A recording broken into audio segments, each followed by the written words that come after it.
요한 3서를 어제와 오늘 이제 두 차례에 나눠서 이야기를 드리는데요. 어제 설교를 기억하시는 분은 알겠지만 사실은 제가 어제 설교 때 4명을 이야기하려다가 3명만 이야기하고 그냥 끝냈습니다. 설교를 하다 보니까 마지막 어제 이야기할 이 디오드레베는 그냥 오늘로 미루는 게 좋겠다 싶어서 사실은 오늘 그 네 번째 인물인 디오드레베 그리고 다섯 번째 인물인 데메드리오에 대해서 좀 이야기를 나누고 우리를 돌아보는 시간을 가지려고 합니다.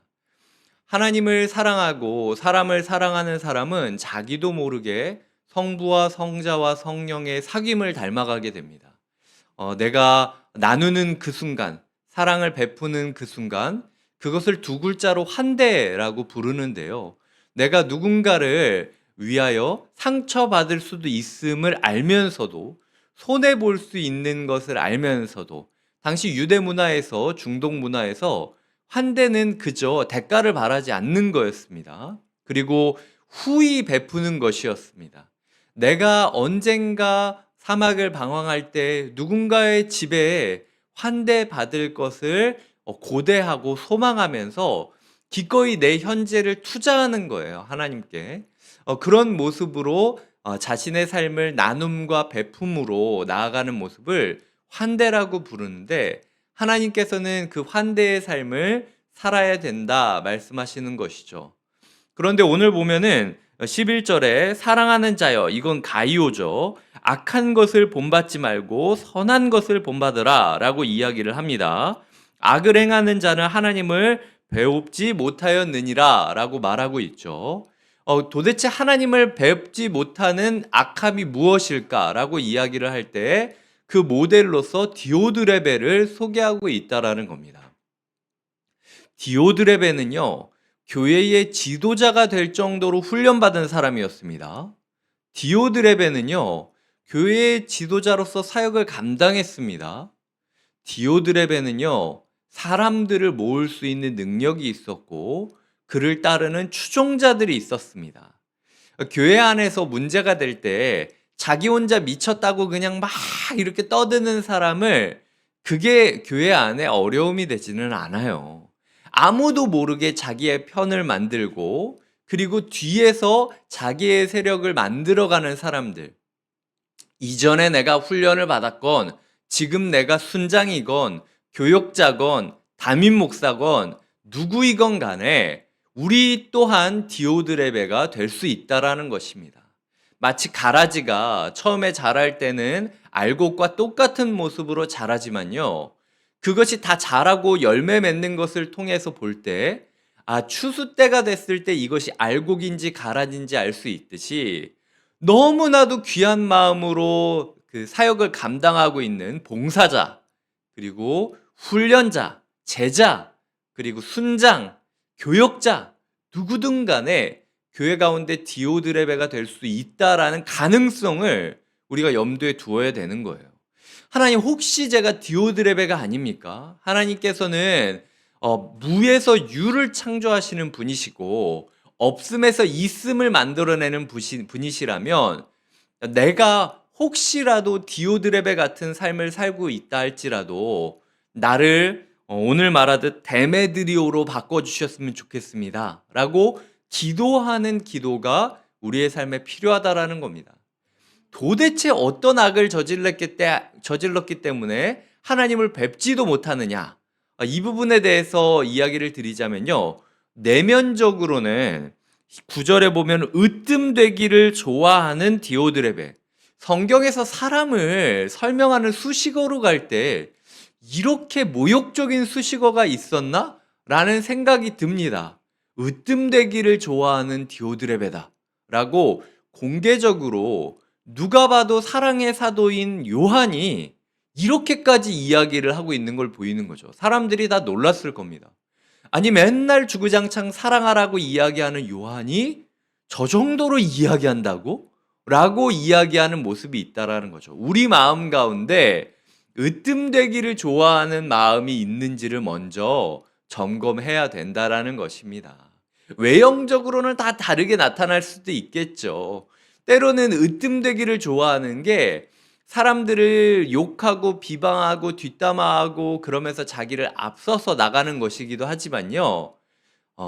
사회적으로 조금 가면을 많이 쓰시는 분들은 으뜸되기를 좋아하는 마음이 있기 때문에 더 가면을 쓰면서 괜찮은 척, 희생하는 척, 아무것도 아닌 척 그렇게 자기를 꾸밀 수도 있다라는 겁니다. 오히려 디오드레베는 순수한 거죠. 네, 그의 욕망이 이제 극에 달했기 때문에 순수한 민낯을 드러내는 것이지만 디오드레베가 여기까지 올라가기까지 얼마나 으뜸되기를 좋아하는 마음을 숨겼겠습니까? 그리고 얼마나 으뜸되기를 좋아하는 마음과 투쟁했겠습니까? 마지막에 이 싸움에서, 영적 싸움에서 졌기 때문에 디오드레베가 수많은 훈련을 받고, 지금 이 시대는 교회를 이루고 있다는 것만으로도 죽을 수 있는 시기였어요. 로마에 끌려가고 사자밥이 될 수도 있는 시기였습니다. 그런데도 이렇게 편을 가르는 모습이 있었다라는 거죠. 인간의 본성은요, 으뜸되기를 좋아하는 겁니다. 태초에 그 아담이 하와와 함께 선악과를 먹었을 때 하나님과 같이 되고 싶었기 때문에 선악과를 따먹지 않습니까? 그 교만이 여기까지 이어지고 있는 거예요.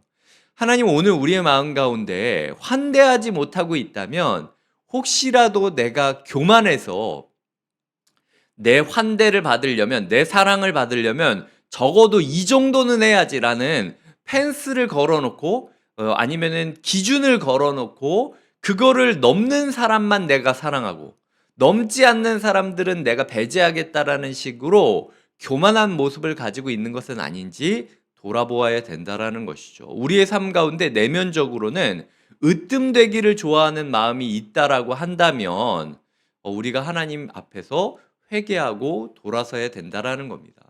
주님께서 말씀하셨죠. 너희 중에 으뜸되기를 원하는 자가 있다면 가장 낮은 자리로 가야 될 것이다.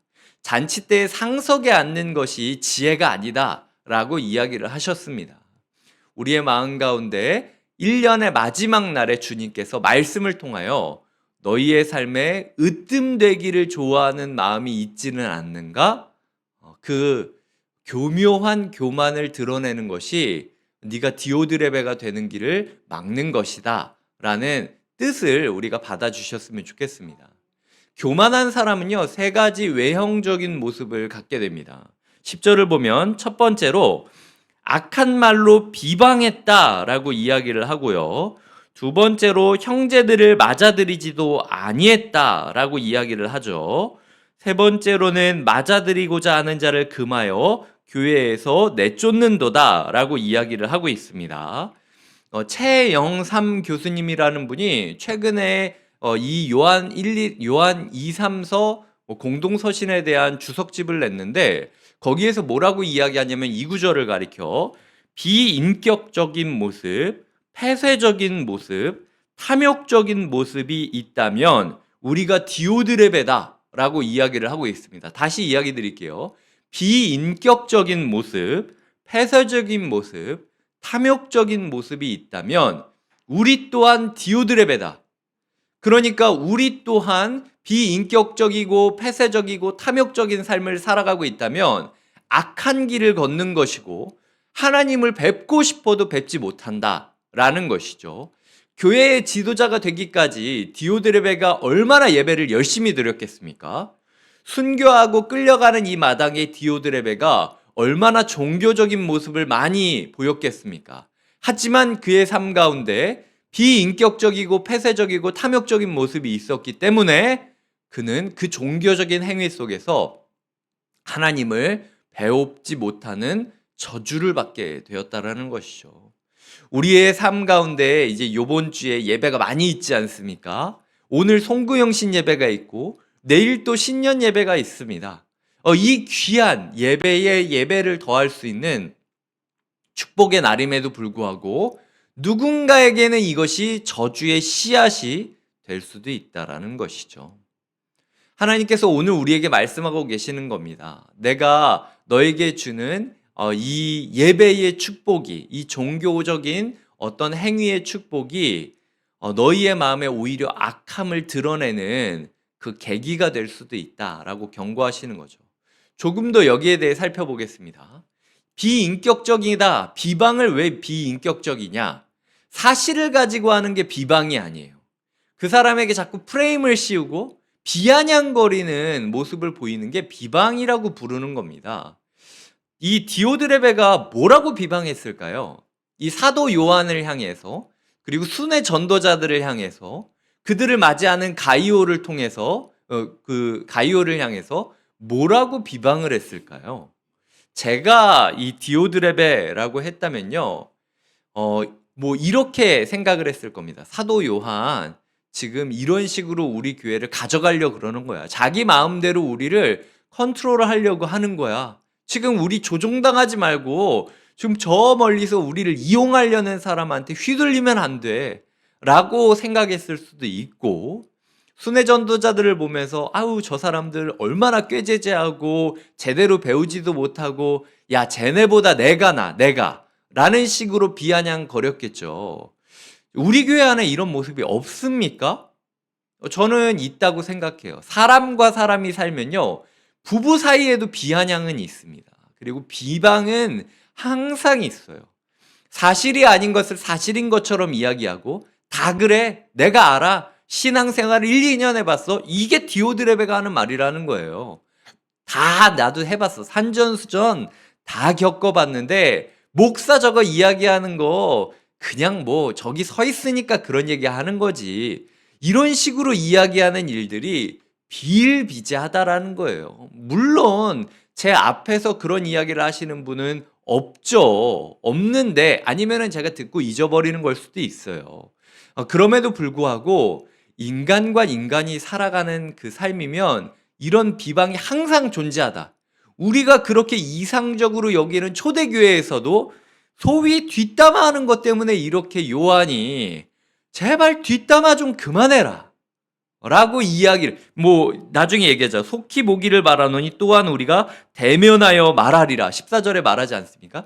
뒤에서 말 좀 그만하고 대면하여, 이게 원문으로는 입과 입으로 말한다라는 건데 그냥 얼굴 보고 우리가 그냥 속 시원히 말하자. 내가 그걸 원한다 라고 이야기를 할 정도로 그 이상적인 초대교회 안에서도 이 문제가 있었다라는 거예요. 두 번째로는 폐쇄적이라는 거죠. 형제임에도 불구하고 맞아들이지 않았다.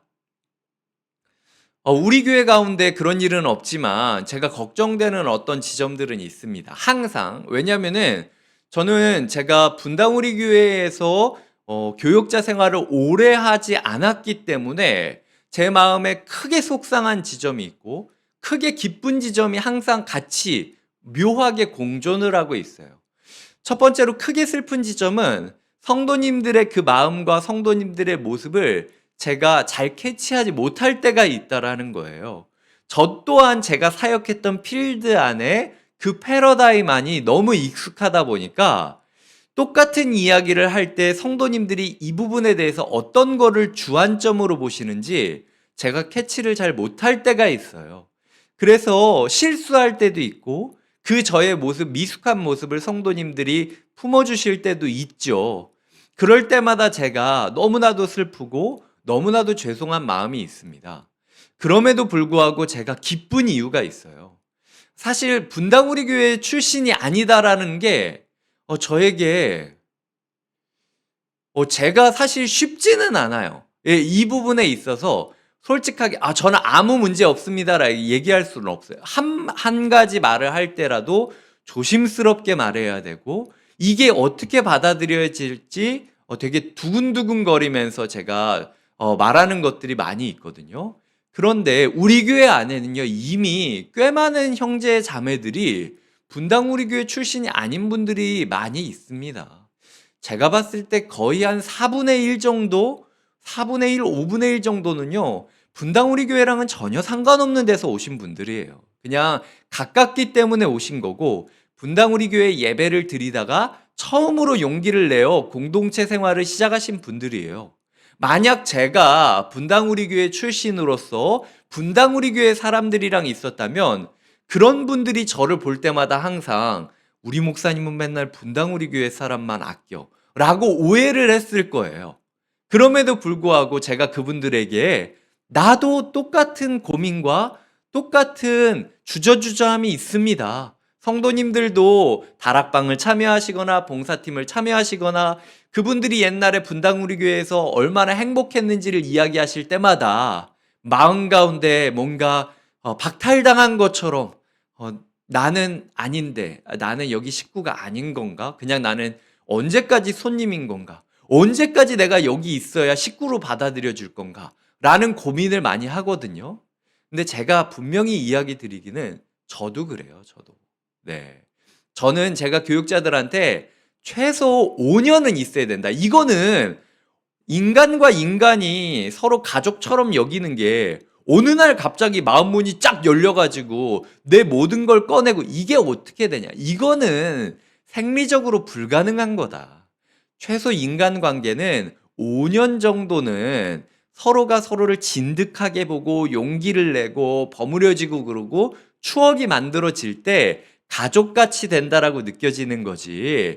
나 또한 담임 목사인데도 그런 주저주저함이나 어려움들이 있지만 그래도 내가 이분들의 선의를 의심하지 않기 때문에 다른 게 나쁜 게 아니라 오히려 다르기 때문에 서로를 보완해 줄 수 있는 축복이라고 여긴다라고 말할 수 있다라는 거죠. 우리 교회가요, 곁에 있는 교회라고 이름을 지었습니다. 이게 우리 교회의 약점이기도 해요. 누군가 우리 교회의 상처를 받기 딱 좋은 제목이 아니 이름이 곁에 있는 교회라면서 내 곁에는 왜 아무도 없어요? 이름이 곁에 있는 교회라면서 왜 이렇게 편을 지어요? 라고 이야기할 수 있다라는 거예요. 이 부분에 있어서 굉장히 조심해야 됩니다. 예를 들 필요 없죠. 얘는 너무 많으니까. 우리의 삶 가운데 있어서 우리도 모르게 초대교회조차도 범했던 편가름, 그리고 폐쇄적인 모습을 우리가 보이고 있지 않나. 저들을 형제라고 부르지만 그럼에도 불구하고 우리는 우리만의 추억을 유지할 거야 라고 이야기를 하면서 네가 알아서 여기를 넘어오든지 식으로 폐쇄적으로 대하면 문제가 있다라는 거죠. 세 번째 모습은요, 맞아들이고자 하는 자를 금하여 교회에서 내쫓았다 라고 이야기를 하는 거죠. 나만 돼야 돼. 나만 중심에 있어야 돼 라고 이야기를 하는 거죠. 특히 봉사팀장님들, 특히 인간관계에서 오래 하신 분들, 특히 순장님들, 특히 교육자들이 조심해야 되는 메시지입니다. 이거. 나만 중심에 서야 된다. 저 사람은 내 말만 들어야 된다. 이 다락방들이 정기적으로 바뀌거나 이런 일이 있을 때 순장님들 가운데 솔직히 마음 상하는 일들이 있어요. 그리고 부서가 바뀌고 그럴 때요. 솔직히 저도 교육자지만 교육자 마음이 서운할 때가 있습니다.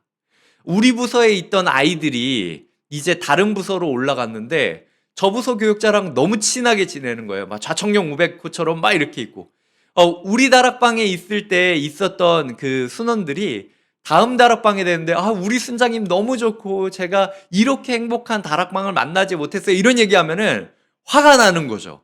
그럼 나랑 있을 때는 그럼 그렇게 행복하지 않았나? 내가 뭘 잘못했어? 이런 식으로 그냥 맞이하려는 사람들을 막 내쫓으면서 나만 이 공동체의 중심에 있어야 돼. 나를 중심으로 이 공동체가 움직여야 돼. 담임 목사는 내 말만 들어야 되고 순원들은 내 말만 들어야 되고 우리 교회 사람들은 내 말만 들어야 되는 식으로 이야기를 한다면요. 그것처럼 탐욕적인 모습이 없다라는 겁니다. 우리도 모르게 디오드레베의 모습을 반복하는 것이죠. 이런 모습들이 우리 가운데 있지는 않나 돌아보아야 된다라는 것입니다. 두 번째 오늘 이야기 드릴 부분은 데메드리오예요. 데메드리오는 뭇 사람에게도 진리에게도 증거를 받았다라고 이야기를 하죠. 도대체 무슨 증거를 받았기 때문에 차세대 지도자로 데메드리오를 꼽는 걸까요? 지금 이 요한 3서의 물줄기가 가이오에게 지금 당부를 하는데 디오드레베처럼 사람들을 환대하지 못하고 순회 전도자들을 쫓아버리는 게 아니라 사람들을 품어주고 사람들을 맞이해줘야 된다라는 이야기를 하고 있잖아요. 그런데 갑자기 데메드리오라는 사람이 나타나서 이 사람은 사람들에게도 진리에게도 참 증거를 받았다라는 식으로 이야기를 하는 겁니다. 그래서 어떤 학자나 목사님들은 디오드레베게에서 쫓겨남을 받았던 그 무명의 선지자의 이름이 데메드리오다라고 이야기를 하는 분들도 있어요. 그가 받았던 증거는 사람들을 변화시키고 기적을 행하는 게 아니었습니다. 그가 받았던 진리의 증거는 그저 복음 전하러 들어갔는데 말도 못하고 쫓겨남 당하여 터덜터덜 사도 요한한테 나타나서 내가 이러이러하게 갔지만 쫓겨남 받았다라고 고백하는 그 엄청난 패배감밖에는 없었을 수 있다라는 거죠. 하지만 그럼에도 불구하고 그의 패배감을 사도 요한은 너 왜 이렇게 무능력했냐? 네가 그냥 들어갔어야지. 디오드레베를 말씀의 권위로 굴복시켰어야지 라고 윽박지르는 게 아니라 잘했다. 네가 사람들에게도 증거를 받은 거고 진리에게도 증거를 받은 거야. 그 사람이 비방하고 말도 안 되는 일로 폐쇄적으로 편을 가르고 너를 밀어내는 그 모습 가운데서도 네가 묵묵히 너의 할 것을 다 했기 때문에 너 또한 비방전으로 넘어가지 않고 너 또한 너의 세력을 모으려고 하지 않고 너 또한 탐욕적으로 그 공동체를 쟁취하려고 애썼던 게 아니라 그냥 이렇게 패배감을 느끼더라도 선을 이루고 여기까지 왔기 때문에 넌 진짜 증거를 받은 거다라고 칭찬을 해주셨다라는 거죠. 하나님께서 그 무명의 선지자 한 명도 바뀌지 못하고 문 앞에서 쫓겨남 당했다라고 여겨지는 누군가를 우리에게 이름을 알려주고 있다라는 것은 하나님께서 오늘 우리에게 시사하는 바가 있다라는 거죠. 설령 이 데메드리오가 그런 증거를 받지 못하고 또 다른 증거가 있다 할지라도 다른 해석도 가능할 수 있습니다. 하나님께서는 하나님의 증거를 받은 사람들을 통하여 하나님의 일을 계속할 것이다라는 거죠. 지금 우리의 현실에는 가이오냐 디오드레베냐라고 이야기를 하지만요. 디오드레베에게는 후계자가 이름이 없지만 가이오에게는 확실히 데메드리오라는 후계자가 존재하고 있었다라는 겁니다. 선은 악에 비해서 희미하게 그리고 약한 것처럼 보이지만 훨씬 더 오랫동안 그 명맥을 유지할 수 있게 된다라는 거죠. 우리의 삶에 데메드리오가 되기를 꿈꾸며 살아가야 되는 한 해가 되어야 할 것입니다. 말씀을 맺겠습니다. 15절에 보면 평강이 내게 있을지어다 여러 친구가 내게 문안하느니라 너는 친구들의 이름을 들어 문안하라 라고 이야기를 하고 있습니다. 송구영신 예배처럼 이 구절에 어울리는 구절이 어디 있을까요?